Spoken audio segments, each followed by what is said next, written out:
thought we'd do a series for you which shows what an average day is like. And we're going to start tomorrow morning.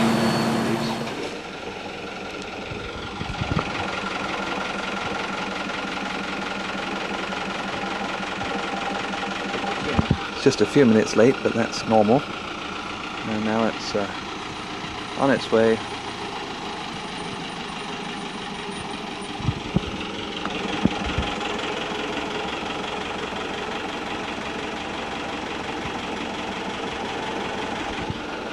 One more latecomer.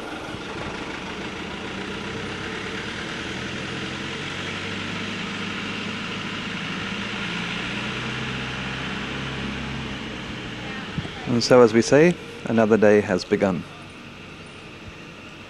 Well, now it's time for work, and so it's time to just take a short stroll from the house right down this road to where the offices are located. On the way to the office we pass the canteen where the staff have their food, and this is the sports field out here where we have the Sportsfest every year around April and May, and we have a lot of fun together as members of staff. Let's continue now. Let's just give you a view of where everything is. There's the studio building up there, then the chapel, and the transmitter building, and now we come to the Marshburn Press building, and I have to go up these stairs here and through the door at the top in order to get to my office.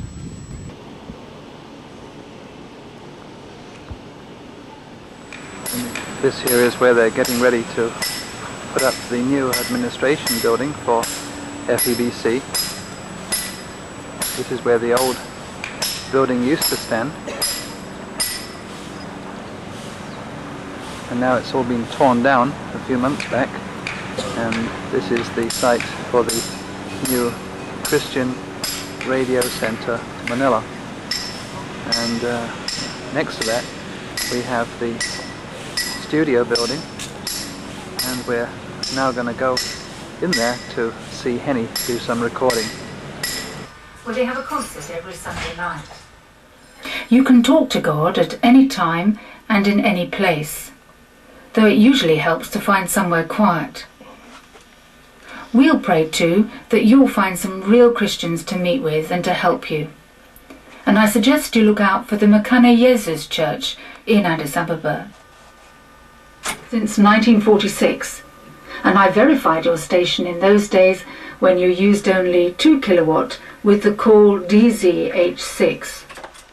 And of course I heard your station when you were operating from Okinawa and of course from San Francisco. I now look forward to your verification on this new channel. It was lovely to hear from such an old-timer, and thank you for giving us that information about your history of listening to FEBC. Mr. Cushion went on to tell us some further interesting news about what he has been doing lately.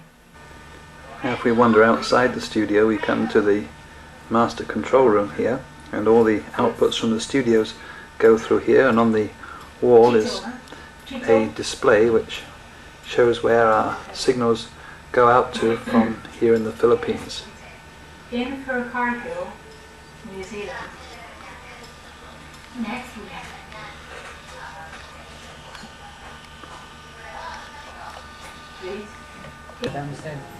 We now take a walk inside our newsroom.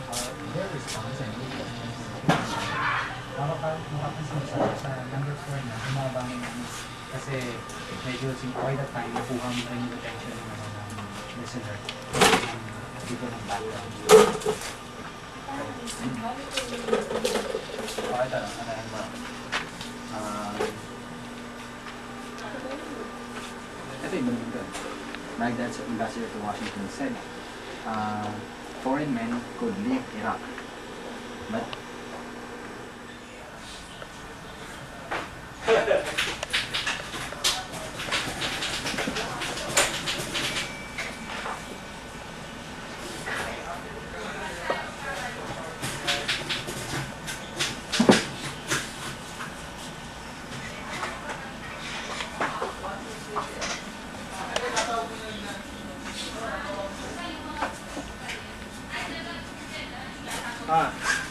Hi.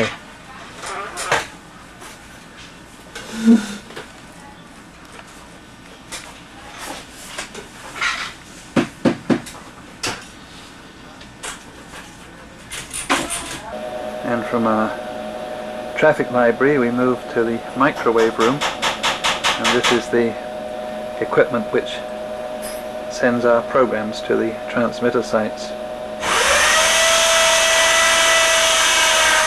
It's also used as a maintenance workshop as well.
Now if we come outside the transmitter building, here we find our tower, and this main tower radiates the DZAS medium wave stations programs, and right on the top are the antennas for the FM. And over the top of the chapel and studio building you can see the antennas up there which send our signal to our shortwave sites at Bokawi and Iba. Oh, we've still got the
Well, as you know, the Philippines has not just had floods. In fact, you possibly haven't heard of those, but we're more famous for the earthquake which struck here on July 16. And that's not just the only thing that's been on people's minds. As you know, we live under constant threat of a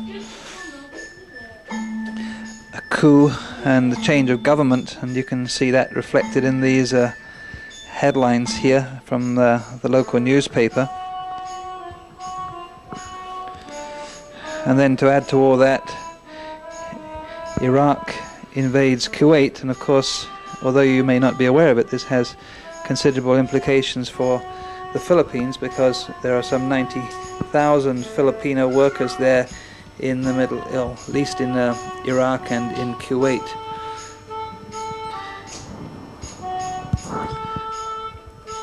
And of course it affects the oil price situation here as it does in every country, and we've just heard that school now is being reduced to 4 days a week in an attempt to conserve on fuel.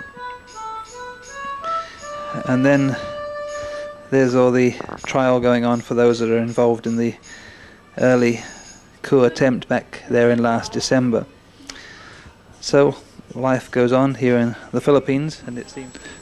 I just thought I'd give you an update on the latest on the CRCM building project.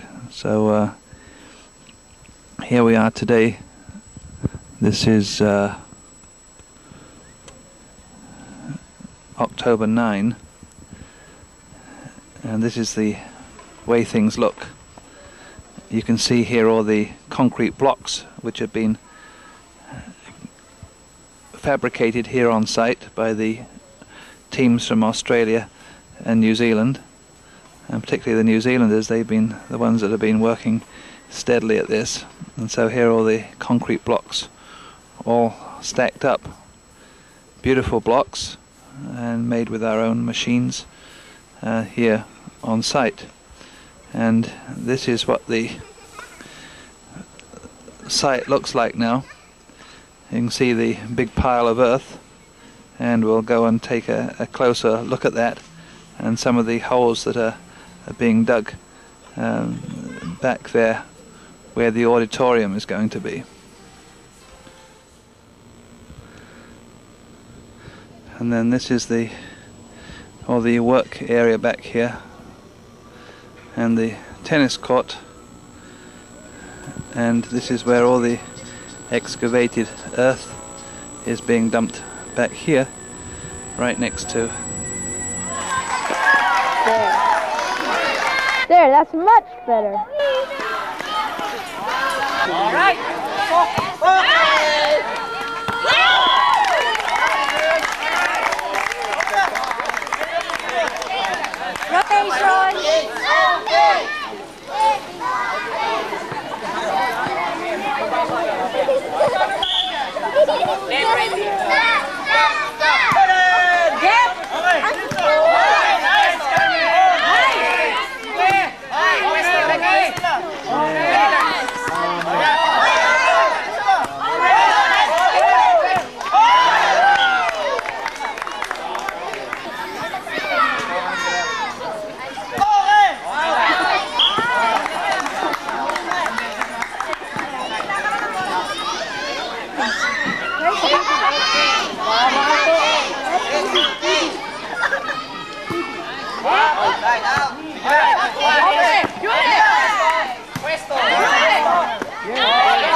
Good.